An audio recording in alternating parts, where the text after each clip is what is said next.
Hi, how are you guys doing? In today's video, I would like to explain some basic concepts in Spanish language, okay? Basically, in today's video, we'll be reviewing the verbo me gusta or me gusta expression. We'll be also reviewing the verbo tener, okay, verb to have in Spanish. And finally, we'll also be having a brief introduction into verbo ser, okay?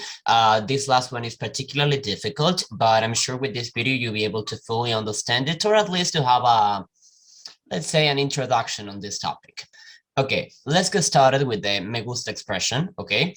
It's indeed a complex structure due to verb gustar having an indirect complement, the person who enjoys / likes something, and the subject, the thing liked by the person. Okay, this is indeed a weird structure in the Spanish language, but it does appear in some other verbs, some verbs which are also related to like the personal experience somebody may have around an action or an object, you know, all that. Let's see its conjugation into the present tense, okay? First of all, we have a mí me gusta el helado and a mí me gustan los helados, okay? You need to remember this. When it comes to enjoying / liking something plural, we need to add an N at the end of gusta.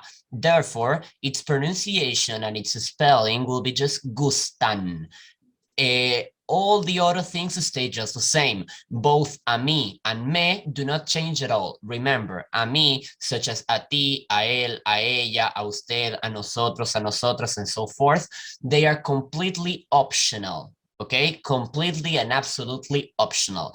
You don't need to say them. As long as you say me gusta, te gusta, le gusta, and so forth, that is just fine, okay? You don't need to say a mí me gusta or a ti te gusta, but as long as you don't say yo me gusta, that's or tú te gusta, that's just perfect. You need to remember that is a mí me gusta el helado, a mí me gustan los helados. This structure is repeated to basically all the other grammatical people in Spanish. We have a ti te gusta el helado, a ti te gustan los helados, which is plural, right? A él, a ella le gusta el helado, a él, a ella le gustan los helados. Okay, sorry for stressing the plural form this much, but it is indeed something important and something you do need to remember. A nosotros, a nosotras, nos gusta el helado. A nosotros, a nosotras, nos gustan los helados. A vosotros, a vosotras, os gusta el helado. A vosotros, a vosotras, os gustan los helados. And a ellos, a ustedes, a ellas, les gusta el helado. And finally, a ellos, ellas, ustedes, les gustan los helados. Okay?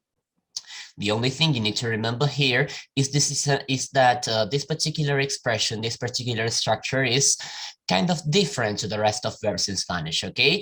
Its conjugation depends mostly on the person who likes something, okay? But the verb won't change depending on the person who enjoys something, but it will change depending on the thing this person likes, okay? Therefore, I do recommend you to take notes on this particular structure / expression because it's something that is really confusing at the beginning. Then, whenever you're using me gusta structure plus a verb which works as the subject of the sentence, then you need to use the singular form. For example, me gusta correr y saltar. Here, even though we are talking about two things, okay, this doesn't change the conjugation of the verb, mainly because we're talking about actions. That is the main difference here and something you need to remember. Te gusta correr y saltar. Le gusta correr y saltar. Nos gusta correr y saltar. Os gusta correr y saltar. Les gusta correr y saltar. That's it. As you can see, the pronouns, which you can see in this image in red, do not change well, this do change, the pronouns do change, I'm sorry. The thing that does not change is the verb, which will always be gusta, as long as followed by a verb, okay? That's it. Now, let's go to verbo tener, okay? Verbo tener literally translates to verb to have in English. It's conjugated just like you do it in English. It has a subject who has something and an object, what's had by the subject, okay? In the present tense, it's amigo, I have a friend. Tú tienes un avión, you have a plane. Él, ella, usted tiene una moto. He, she, you, in a formal way, have a motorbike. We, nosotros o nosotras tenemos una cena. We have a dinner. Vosotros, vosotras tenéis una cocina. You all, you guys have a kitchen. Ellos, ellas, ustedes, they, or you in plural, tienen una guitarra. They, or you in plural, have a guitar. Okay, that's it. Also, verbo tener has other uses, such as describing moods, necessities, and so forth. For example, there are some expressions such as, yo tengo hambre, I'm hungry. Tú tienes miedo, you're afraid, you're scared. Él, ella, usted tiene ganas de comer papas fritas. He, she, or you, in a formal way, wants to eat fries, okay? Tener ganas, this expression, tener ganas, it changes, well, it basically means to want something or to feel like doing something, okay? Nosotros, nosotras tenemos 20 años. We are 20 years old, okay? This is very important for ages. In Spanish, we use verb tener, okay? We don't use verb to be. We use verb tener. Now, vosotros, vosotras tenéis que viajar a Alemania. You all, you guys need to travel or have to travel to Germany. This tener plus que plus infinitive expression is very, very useful. And its literal translation is have to something. Finally, ellos, ellas, ustedes tienen prisa.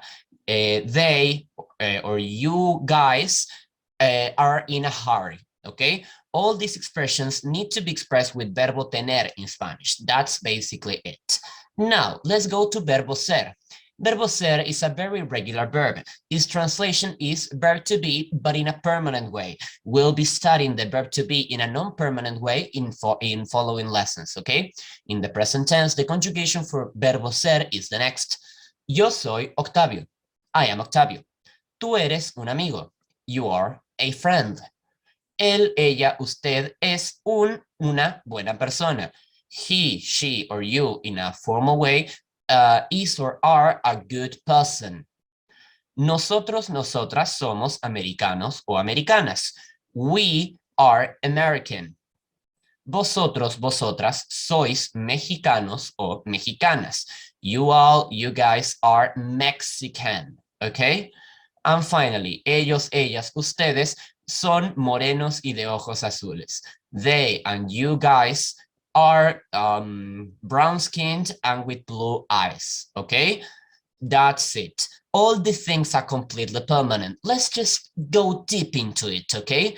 Verbo ser particularly has different uses.